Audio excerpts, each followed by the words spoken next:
Hi, welcome to the third video in our series on discernment of spirits. Again, my name is Father Brian Christopher. I'm a member of the Jesuit community here in Belize. And once again, it's nice to be with you and share some thoughts on discernment.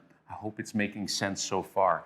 So in the previous video, we spoke about some of these basic dynamics of discernment of spirits. And we use these two terms that are really important: consolation and desolation.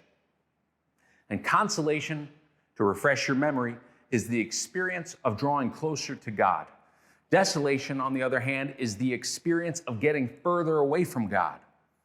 Consolation feels like your heart is opening up. And you experience this increase in you, faith and hope and love and joy and peace.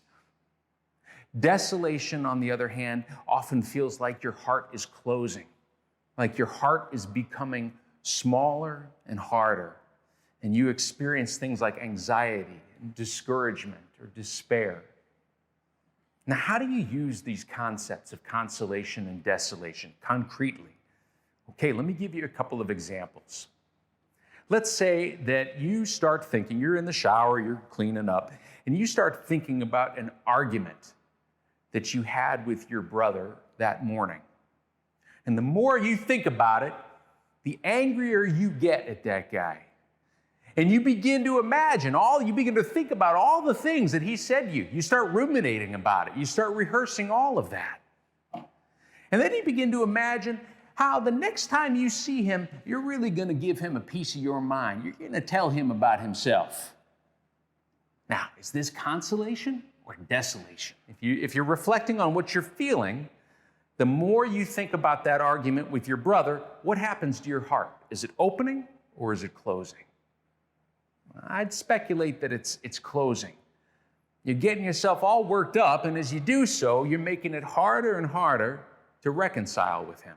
You're feeling less and less love and compassion towards him. And you're weaving a story in your head that pits you as the victim. How dare he treat me like that? Doesn't he know who I am? And the more you do that, the more unhappy you become, the more disturbed and anxious you become. You become the opposite of peaceful. But here's the good news. Once you recognize that that thought in your head is leading you down that pathway, you can say, wait a second. I don't like where these thoughts are leading me, and you can begin to see how going down that pathway is going to lead you to desolation. You can hit pause, and you can say, I see what's going on here. This is not from God. God is not leading me down this path. Okay, now let me complicate things a little further.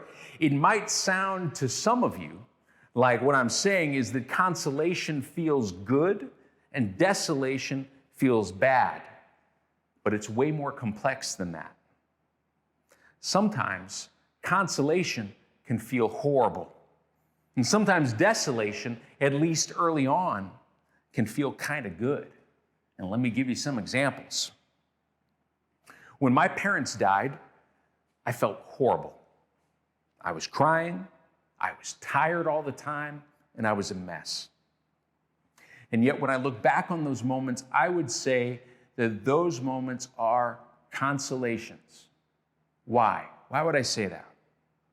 Well, the pain that I was feeling was the result of the great love that I had for them. That's why. The pain was just the flip side of love. And more than that, as I sat there with the pain and the tears, what did I feel like doing? I felt like praying. I felt like asking God for help. I was experiencing through that grief an increase of love in my heart. And as painful as it was, that's a sign of consolation. And I felt drawn to prayer, as desperate as I was. And that too is a sign of consolation. It didn't feel good, but that grief was bringing me closer to God. It was bringing me closer to love. Let's look at a different example, right? So sometimes when desolation doesn't feel bad, but when desolation feels good. How about gossiping, right? Gossiping feels kind of good, doesn't it? When I gossip about people, it gives me that sense of power. Like I know things that other people don't know, and I'm going to share with them. And by sharing with them, that's going to make me seem like I'm in the know.